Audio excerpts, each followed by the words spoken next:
It's a tremendous honor. The head of a country that wanted that job. মার্কিন পররাষ্ট্রমন্ত্রী Marco Rubio বলেছেন, ইরানকে ঘিরে চলমান যুদ্ধ কয়েক সপ্তাহের মধ্যেই শেষ হতে পারে। তিনি দাবি করেন, যুক্তরাষ্ট্র স্থলবাহিনী মোতায়েন ছাড়াই তাদের সামরিক লক্ষ্য অর্জনে সক্ষম হবে এবং সংঘাত দীর্ঘস্থায়ী হওয়ার সম্ভাবনা কম, এমনটাই খবর আন্তর্জাতিক গণমাধ্যম আল জাজিরার।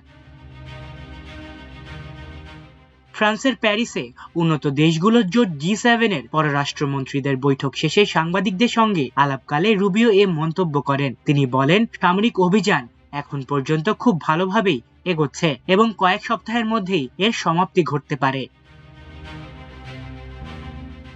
রুবিও আরো বলেন, এই অভিযানের ফলে ইরান সাম্প্রতিক ইতিহাসের তুলনায় অনেক বেশি দুর্বল হয়ে পড়বে। তবে যুদ্ধ শেষ হলেও গুরুত্বপূর্ণ সমুদ্রপথ হরমুজ প্রণালীতে জাহাজ চলাচল স্বাভাবিক রাখা একটি বড় চ্যালেঞ্জ হয়ে উঠতে পারে। তিনি সতর্ক করে বলেন, ইরান যদি এই প্রণালীতে কোনো ধরনের টোল ব্যবস্থা চালুর চেষ্টা করে তবে তা আন্তর্জাতিকভাবে অগ্রহণযোগ্য এবং বিশ্ব অর্থনীতির জন্য ঝুঁকিপূর্ণ হবে।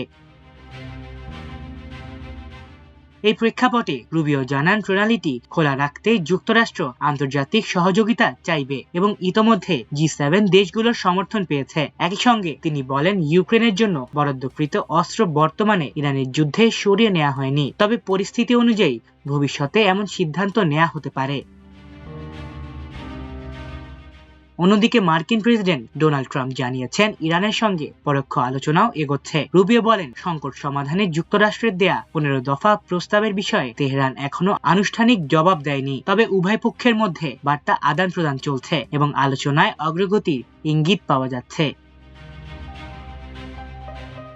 এদিকে মধ্যপ্রাচ্যের চলমান উত্তেজনার মধ্যে লেবানন ও উপসাগরীয় অঞ্চলেও সংঘাতের প্রভাব পড়ছে বলে জানা গেছে। বিভিন্ন আন্তর্জাতিক বিশ্লেষকরা আশঙ্কা করছেন, যুদ্ধ দীর্ঘায়িত হলে আঞ্চলিক স্থিতিশীলতা আরো বিঘ্নিত হতে পারে এবং বৈশ্বিক জ্বালানি বাজারে বড় ধরনের অস্থিরতা তৈরি হতে পারে।